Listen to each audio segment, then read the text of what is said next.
মানুহে মানুহৰ বাবে উজনিৰ বানপীড়িতলৈ সহায়ৰ হাত ডাটা মিছন আৰু হোটেল অসম পেলেচৰ সামগ্ৰী বিতৰণত সহযোগ কৰে বীৰ লাচিত থানাৰ শৃংখল চলিহাই। বানপীড়িতলৈ সহায়ৰ হাত আগবঢ়ালে ডাটা মিছনৰ উদ্যোগত আৰু হোটেল অসম পেলেচৰ নেতৃবৃন্দই।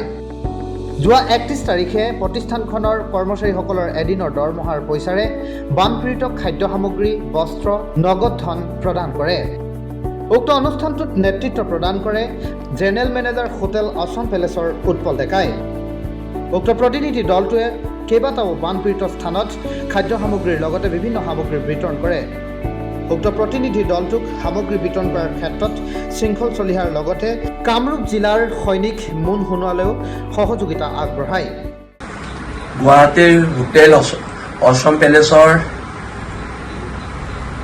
কৰ্মচাৰীসমূহ আহিছে, তেওঁলোকে নিজৰ এদিনৰ দৰমহা দিছে। এনেকৈ যদি সকলোৱে ক্ষুদ্ৰ ক্ষুদ্ৰকৈ শিৱসাগৰক সহায় কৰে, আমি শিৱসাগৰবাসী হিচাপে আপোনালোকৰ ওচৰত চিৰকৃতজ্ঞ হৈ ৰ'ম। আৰু এই ক্ষুদ্ৰ ক্ষুদ্ৰ সহায়বোৰে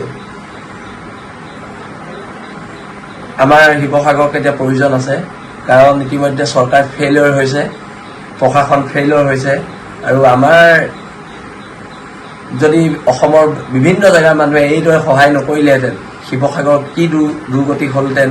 এতিয়া আমি দুৰ্গতিতে আছোঁ, কিন্তু আপোনালোকৰ সহায়খিনি, আপোনালোকৰ যিখিনি কাম কাজ, সেইখিনি আমাক খুব উৎসাহিত কৰিছে, আমাক সাহস দিছে।